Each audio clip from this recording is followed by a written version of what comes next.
Bien, vamos a desarrollar la teoría del concurso ideal, la regla prevista en el artículo 54 del Código Penal, que establece que cuando un hecho cayere bajo más de una sanción penal se aplicará una única pena, la pena mayor. Es la última categoría de las 4 que hemos analizado, la teoría del concurso aparente de leyes, en donde el único hecho en apariencia cae en más de una sanción penal, pero en verdad resulta ser que uno de los tipos penales es el que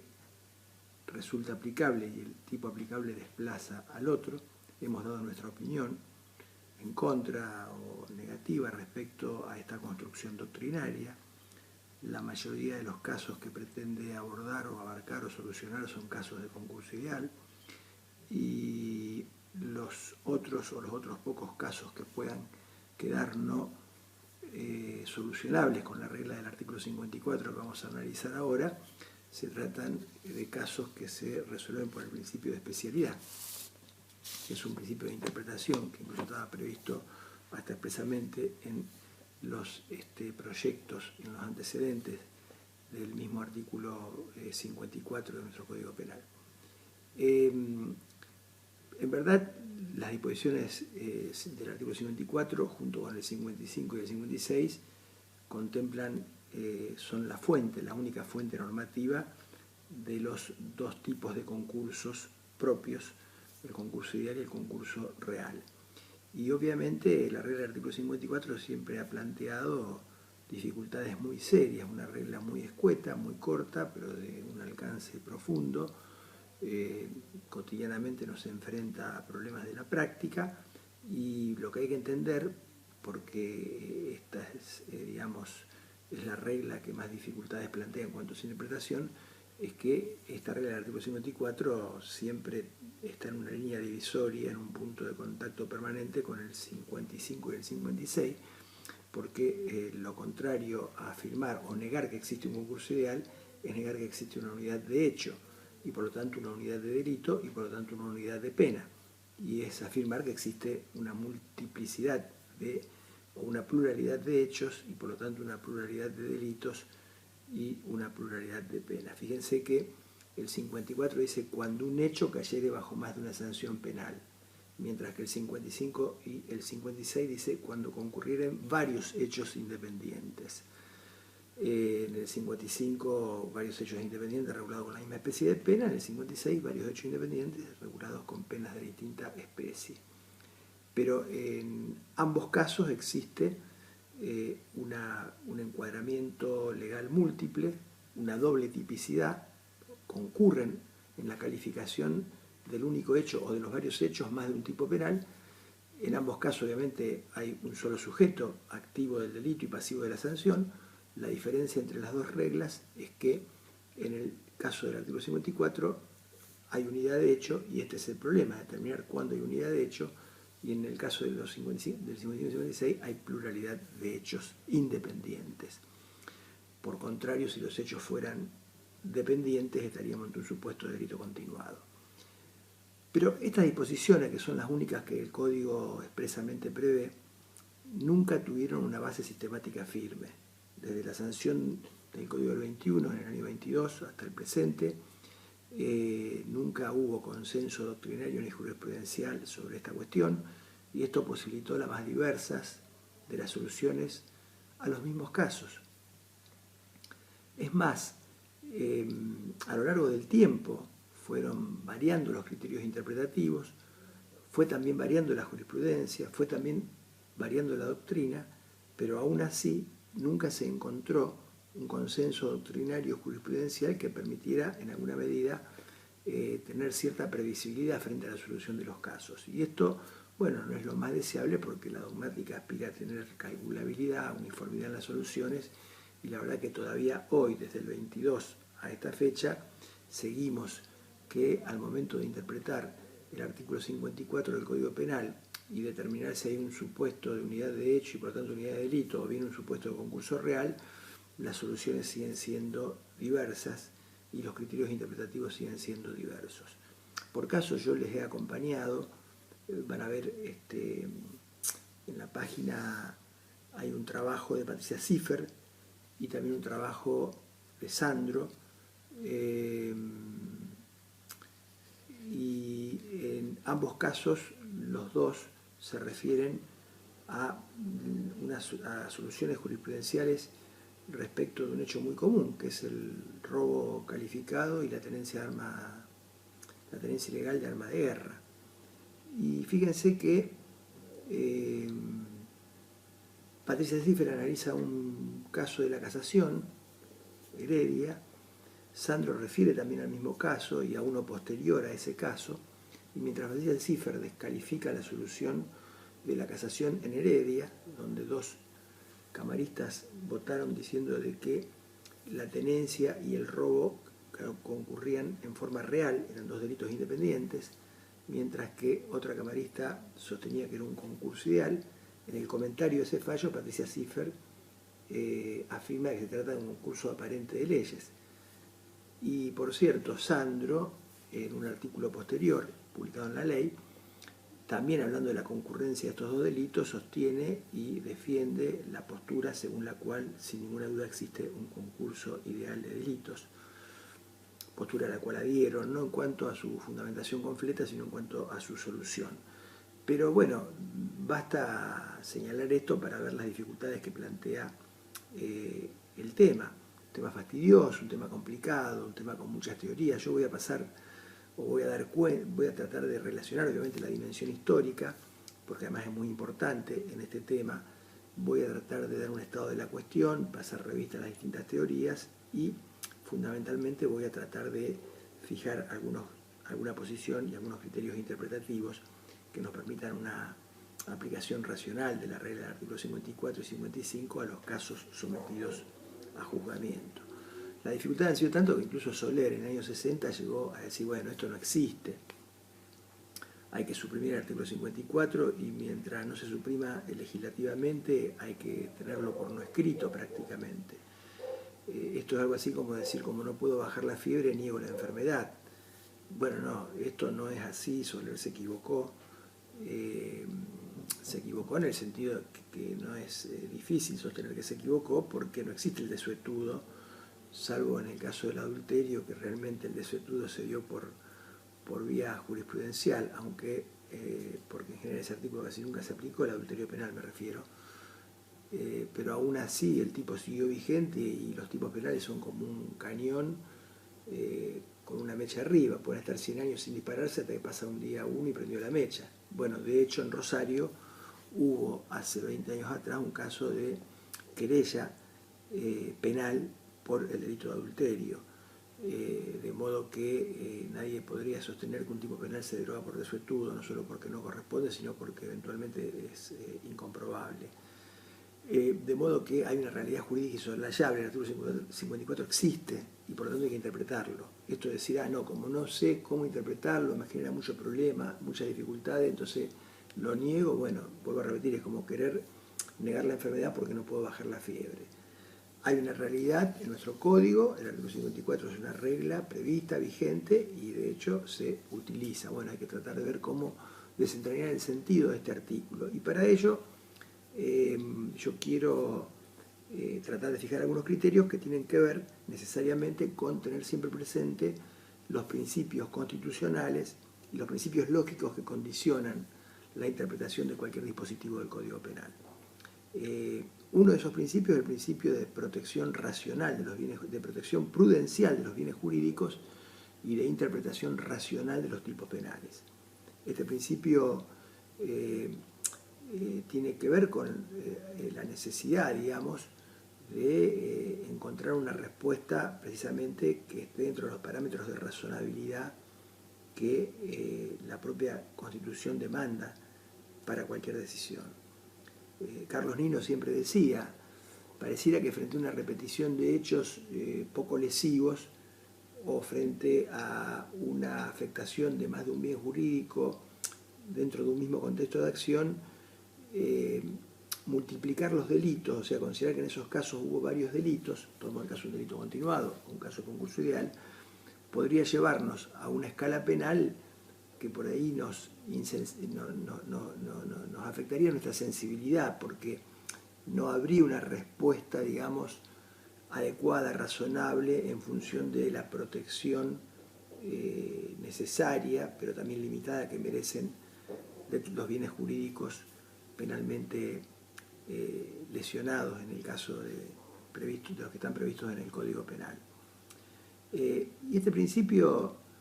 obviamente tiene que ver con una cuestión normativa, tiene que ver con la forma en que se relacionan los tipos penales entre sí, tiene que ver también con la consideración, como les decía al principio, de cada uno de los delitos de la parte especial, de la estructura, y también fundamentalmente con esto de lo que es la protección prudencial de los bienes jurídicos. La segunda cuestión, directamente relacionada con esta, es la del principio de proporcionalidad de las penas. Obviamente la respuesta punitiva tiene que guardar una proporcionalidad con la lesión al bien, con el contenido de injusto y el grado de culpabilidad. De modo que esto es muy importante, fundamentalmente en esta coyuntura que vivimos, que ya dejó de ser una coyuntura, porque el famoso planteo de Giorgio Agamben, ¿no? Cuando la excepción se convierte en regla y el estado de excepción pasa a ser el estado normal o natural. Bueno, solo venimos de sucesivas reformas parciales al Código Penal y, por poner un fraccionamiento histórico, desde la reforma Bloomberg hasta las últimas reformas del gobierno anterior, hemos en alguna medida roto la simetría de un código que era muy racional, muy simétrico, el Código del 21, y hemos destrozado la dosimetría penal, o sea, la proporcionalidad de las penas ha desaparecido en la dosimetría penal, o sea, en las escalas penales de la parte especial de nuestro código. Nosotros tenemos situaciones disparatadas, como les comentaba, un robo con armas acompañado de un menor tiene una pena más grave que un homicidio doloso. De hecho, hay delitos de pura actividad y de mera tenencia que tienen escalas penales groseramente más elevadas en su mínimo y en su máximo que delitos de lesión. De modo que este principio hay que tenerlo muy en cuenta a la hora de interpretar la regla del 54, porque ya venimos con un código que está mal, venimos con una dosimetría penal que está rota. Por lo tanto, si a esa irracionalidad o esa desproporcionalidad le sumamos por vía de lo que es la imputación plural, digamos, un criterio interpretativo de la regla del 54 en relación al 55 y 56, que permita o que sea bastante laxo en el sentido de permitir permanentemente una imputación plural frente a determinadas situaciones, bueno, vamos a estar contribuyendo a reforzar aún más esa desproporción que existe hoy entre las escalas penales y el contenido de injusto y de culpabilidad y de afectación de los bienes jurídicos que prevén los tipos penales. En tercer lugar, hay que tener en cuenta de que hay un principio lógico que es la prohibición de doble valoración. Es decir, nosotros no podemos, frente a una imputación, para determinar si una imputación es única o plural, valorar dos veces un mismo elemento, porque esto implicaría, obviamente, violar este principio de prohibición de doble valoración. Y finalmente, obviamente, hay que tener muy en cuenta de que el criterio interpretativo, el esquema conceptual que uno elija o que uno elabore para poder solucionar los casos, a la hora de interpretar si hay un único delito o varios delitos en función del 54 o de los 55 y 56, no debe afectar la prohibición de doble castigo, o sea, el principio de nevis in idem en materia penal. Prohibición de doble castigo que no implica, no necesariamente se lesiona, o que mejor dicho, para su afectación no requiere de una duplicidad aritmética. No hace, para violar el nevis in idem o la prohibición de doble punición, no es necesario que se castigue dos veces un mismo hecho, sino que basta con que se castigue ese hecho con una pena que sea algo más excesiva que la que estrictamente corresponde. O sea, no es necesario que sea una doble pena, sino que basta para lesionar la prohibición de doble castigo con que la pena no sea, supere el límite de la que estrictamente corresponde. De modo que estos principios van a jugar fuertemente a la hora de pensar en algunos criterios interpretativos del artículo 54. Rápidamente le digo que si uno se pregunta, el 54 prevé como el mismo artículo dice, el caso de un único hecho con pluralidad típica. O sea, un hecho con varias calificaciones legales.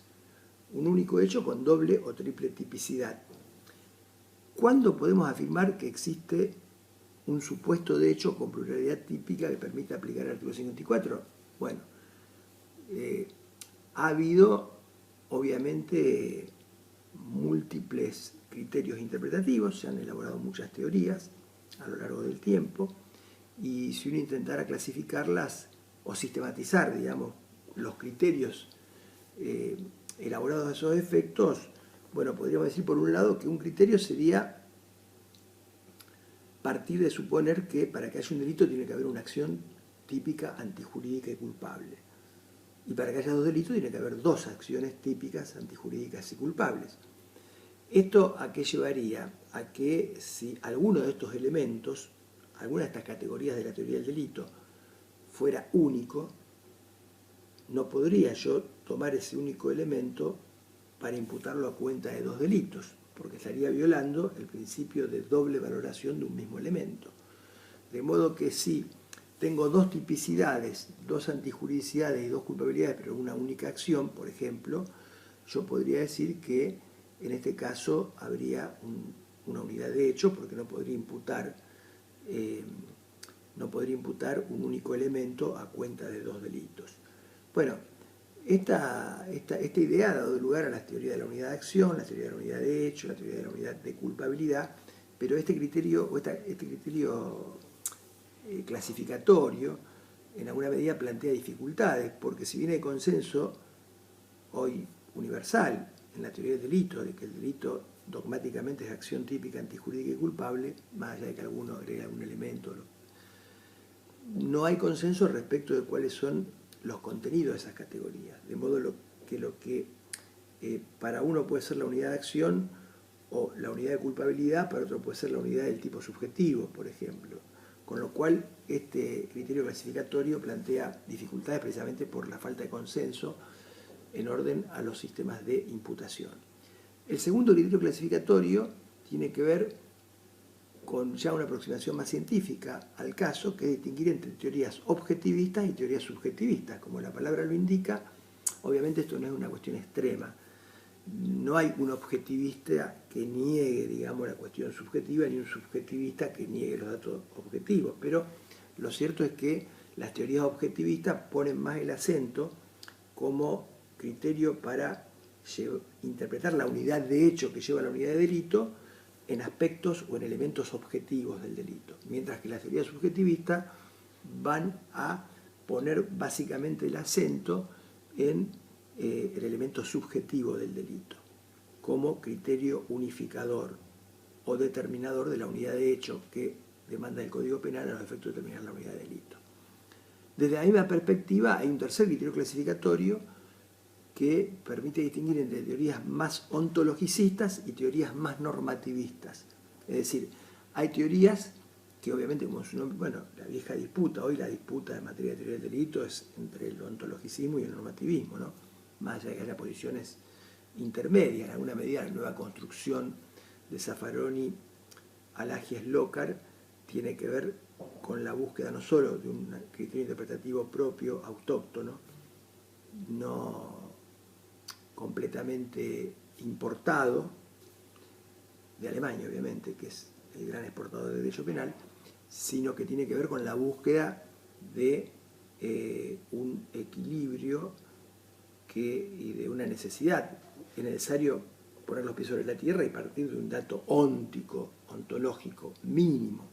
Después no podemos desconocer la importancia del factor normativo. Pero en última instancia, en materia de concurso de delito también se da esta disputa entre las teorías ontologicistas. Dicen, unidad de movimiento, ya está, un dato ontológico definitorio. Si hay una unidad de movimiento, la unidad de movimiento ya definió la unidad de hecho y por lo tanto la unidad de delito. Y otras teorías, como las que siguen Pessoa, Sando, etcétera, que son más estrictamente normativas, o sea, reparan en el factor normativo, en la relación de los tipos penales entre sí, en el poder de absorción de cada figura penal, y no reparan tanto, y no les interesa tanto el problema de si hubo un movimiento o dos movimientos, Puede haber 2 o 3 movimientos, pero si hay una unidad desde valor jurídico, una unidad de factor normativo, pueden llegar bajo ciertas condiciones a firmar la unidad de delito. Como si todo esto fuera poco, a estos 3 criterios clasificatorios es un problema transversal que atraviesa todos estos criterios y que tiene que ver con el dato y la dimensión histórica. ¿Por qué? Porque hay una fuerte discusión en la doctrina nacional en orden a cuál ha sido la fuente que permite afirmar la genealogía de la regla del artículo 54. Y no es poca cosa, porque determinar cuál fue la fuente histórica del artículo 54 puede llevar a otra discusión, ¿no? Si lo que se interpreta es la voluntad del legislador o la voluntad objetiva de la ley, pero si partimos de un punto de vista que tenga que ver con la voluntad del legislador, la fuente histórica sería decisiva, porque según sea una fuente o la otra, yo podría llegar a afirmar de que nuestro código ha consagrado una tal teoría u otra tal teoría. Y la disputa histórica se da fundamentalmente para referenciarla en 2 grandes doctrinarios. Se da entre uno de los doctrinarios que más trabajó el tema del concurso en la doctrina nacional, que fue Ricardo Núñez, el maestro cordobés, y se da fundamentalmente con los autores, algunos autores del finalismo, ya no son estrictamente finalistas, pero básicamente en el primer tratado de Zaffaroni, y allí aparece el problema, ¿no? Porque de acuerdo a, por ejemplo, Zaffaroni, la fuente directa del artículo 54 del Código Penal fue el código belga y el código holandés. Y esos códigos claramente consagraban un criterio interpretativo para determinar la unidad de hecho, mientras que la fuente histórica para Ricardo Núñez fue el código italiano de 1889, que tenía como antecedente el proyecto de Sanardelli de 1877, y si fuera este el antecedente de nuestro artículo 54, claramente también el criterio interpretativo que nuestros legisladores consagraron estaba muy bien definido en el proyecto Sanardelli y en el Código Italiano de 1889. Pero el problema es precisamente determinar cuál de las 2 fuentes fue la que efectivamente prevaleció a los efectos de contar con un elemento más a la hora de definir un criterio interpretativo de nuestro artículo 54. Vamos a seguir en el próximo video.